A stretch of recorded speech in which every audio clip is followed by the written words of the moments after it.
I'm highlighting a study this week that shows us how public policy has effects that can extend well beyond what was intended. It's about how the choices we make, or perhaps the choices our representatives make, can harm people that they did not intend to harm. It's a study about Texas SB8, the so-called heartbeat bill. It's a study about abortion restrictions and how the strict abortion rules in Texas may have led to a significant increase in the infant mortality rate.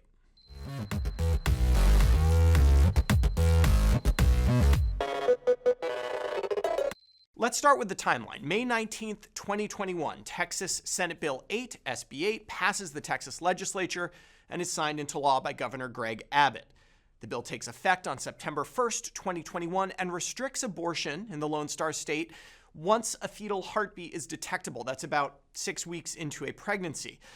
It further provided a mechanism for public individuals to sue those who perform or facilitate an illegal abortion for a minimum of $10,000. The law makes no exceptions for rape or incest, and importantly for this study, no exceptions for congenital anomalies. The only exception is if there is imminent risk of death or severe bodily harm to the mother. Researchers from Johns Hopkins wanted to understand some of the ramifications of this law.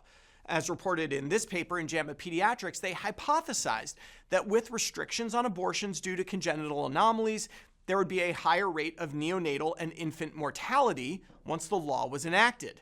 Congenital anomalies are, after all, the #1 cause of infant mortality in the U.S. Now, this is somewhat tricky data to analyze. Their primary data source was the Provisional Multiple Cause of Death database, which is hosted by the CDC.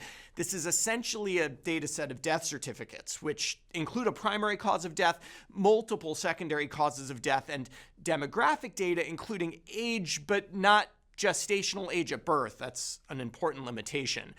In fact, since the researchers couldn't tell whether the infants who died were born full term or not, they took a conservative approach, treating any death that occurred from March 2022 on as deaths that occurred after the policy change. This is actually 6 months after the law went into effect.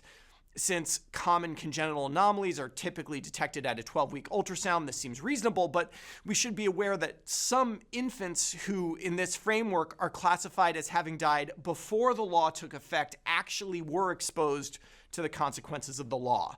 That's a bit of misclassification bias here, which would tend to bias the overall results towards the null.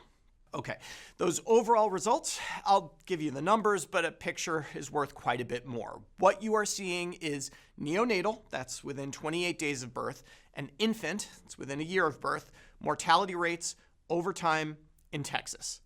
There's a pretty clear increase after the law went into effect.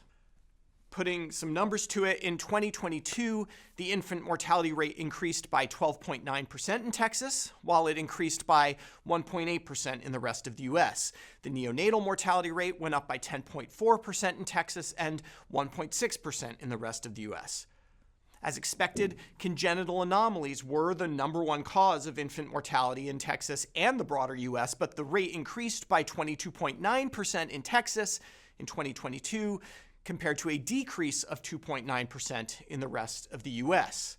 Sudden infant death syndrome increased by 10.5% in Texas and 3.3% in the rest of the U.S. Necrotizing enterocolitis, a horrible complication, remained rare but increased by 73% in Texas compared to 6.4% in the rest of the U.S. That's simply the data. There are certainly things to take issue with. Does this mean that SB8 caused those deaths? No. Correlation is not causation. Let's not forget that COVID was happening during this period as well, which may play a significant role, though the use of other states as controls would mitigate this somewhat. It seems reasonable, if not provable with this data, to imagine that some number of women carrying fetuses with congenital anomalies, remember, typically detected around 12 weeks, were prevented from obtaining abortions, and that some of this excess infant mortality is due to them being forced to carry those pregnancies to term. Of course, while we all agree that infant mortality is a terrible thing, your view on how terrible this increase in infant mortality is likely dependent on your views on abortion in general. But regardless of that opinion, it is worth recognizing that every policy decision has multiple outcomes, some that are intended and some that aren't. As a physician, I measure the quality of a policy decision based on its ability to minimize suffering, and I certainly feel the suffering that any family that loses an infant goes through. Regardless, I appreciate the effort to bring science to a debate that hinges on issues that are admittedly bigger than science. Sometimes progress on an issue can begin once there's an agreed upon set of facts. For now then, we'll let the facts speak for themselves. For Medscape, I'm Perry Wilson.